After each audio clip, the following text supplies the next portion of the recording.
8ই October 1847 সালে Saint পল cathedral church, যা তারামণ্ডলের পাশে। আজ আমি এসেছি এখানে।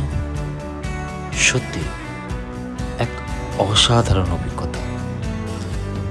এত বড় একটা চার্চ আমাদের কলকাতা শহরে, যা এক ইতিহাসের সাক্ষী। অসাধারণ সৌন্দর্য,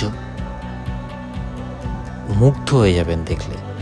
যখন আপনারা এর সামনে এসে দাঁড়াবেন, আর যখন এই খোলা নীলাকাশ আর এই সামনে এত বড় একটা চার্চের যখন ছায়াটা নিজের উপরে পড়বে, বলে বোঝাতে পারবো না আপনাকে, তখন এতটা সুন্দর লাগে। আর এখানে বাইরে থেকে ছবি ভিডিও করা যায়, কিন্তু এর ভেতরে, চার্চের ভেতরে কিন্তু কোনো ছবি বা ভিডিও অ্যালাউ নয়।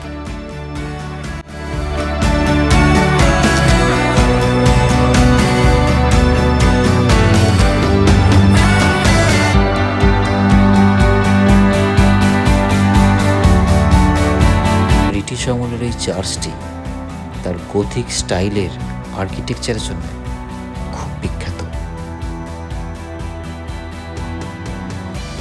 এখানে যারা আসবেন ভাবছেন, এখানে আসতে গেলে হাওড়া থেকে যারা আসবেন, তারা হাওড়া থেকে মেট্রো ধরে হাওড়া ময়দান, ওখান থেকে নেবে 5 মিনিটের মতন হাঁটা রাস্তা। আর যারা বাসে আসবেন, স্প্ল্যানেড বা ময়দান স্টপেজ বলবেন, যে কোনো অনেক বাসই যায়, ওখান থেকে নামিয়ে দিলে সামনে, তারামণ্ডলের সামনে, বিড়লা প্ল্যানেটোরিয়ামের সামনে। আসুন, এসে দেখুন। আর এই ছোট্ট ব্লগটা যদি ভালো লাগে, তাহলে অরূপ হরিজন ইন্ডিয়া এই ইউটিউব চ্যানেলটা অবশ্যই subscribe, like, comment and share করবেন, যাতে আমি আরও বেটার অনেক ভালো কাজ নিয়ে আসতে পারি।